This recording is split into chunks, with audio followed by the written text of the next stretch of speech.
you ask this question about black men being oil and water and what does it look like, how do we remedy if it is true what I say, that the mature and immature men are oil and water. And like you said, absolutely. Both are having children. And so unfortunately the context of having, in a sense, more wayward boys, if you will, that are out here is the long-term results of us not having traditional families now for 60 or 70 years. And so we're actually witnessing, in a sense, the first generation that didn't get some context of ideas and responsibility, boys and girls, right, coming from the natural family. We are the first generation. We literally are the generation that's living that out for the first time in human history, if you really understand how families have been put together up until now. And so the dialogue for how do you fix it, here's the unfortunate reality, and this is absolutely not a cop-out, but the unfortunate reality is the values that y'all are needing, our boys and girls, but in particular the men, because that's who you asked me about. The values that are necessary have never been delivered in any other space than through the natural family.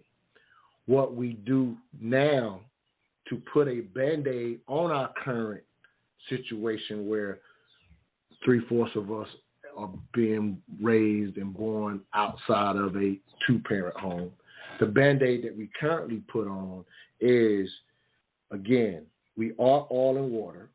And so if we make, and for the sake of this analogy, if we make the water the good brothers, so the reality is those brothers marry, or even if they're not married, they're the ones that are involved. They're not the deadbeat dads, which is still the majority of, men that have children, if you will.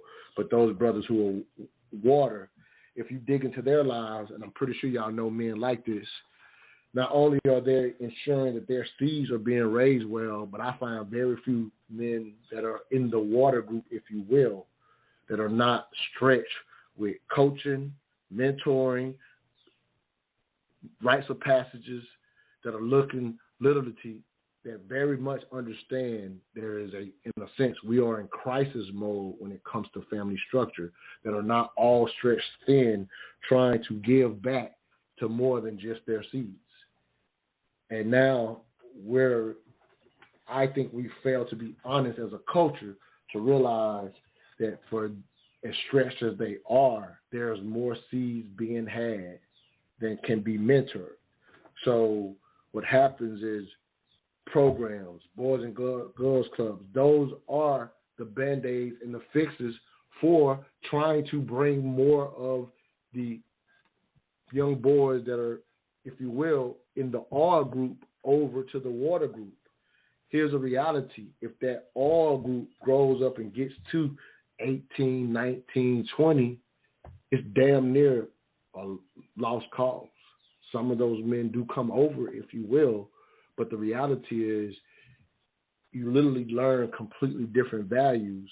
And so while I'll gladly check a young man who doesn't exhibit the same values as I do, it may sound like an excuse, but the reality is the water group never hangs with the oil group, and the oil group never hangs with the water group.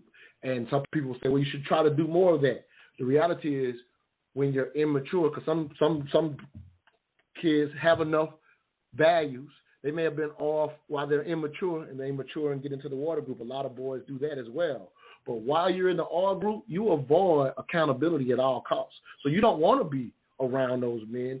And if the men check you, you dismiss what they're saying because you got your own way of thinking, and it's not the way that's not what you want to do. And so what happens is the water group tries to catch boys because we can still mold them. We're raising our own right, and I'm in the after-school program. We're catching them, trying to catch them, and it's difficult if their foundation at home ain't the one we're trying to give them. Because I'm talking to them. When in the past, I used to do a couple of schools that I used to mentor at. But I was seeing that kid once a week. By the end of the year, my influence is less because every day he's going home to completely different values than the ones I'm trying to instill into him as a young man. I love being a part of an after-school program because I get 4 hours with these kids every day. So it's definitely very different. But the reality is, without a return to family structure, we're just putting Band-Aids on the oil and water group. And it's not that the water don't want to hang with the oil. The oil, and when I was immature, I didn't want to take those lessons either because I ain't always been water. That's the whole truth, Ashley.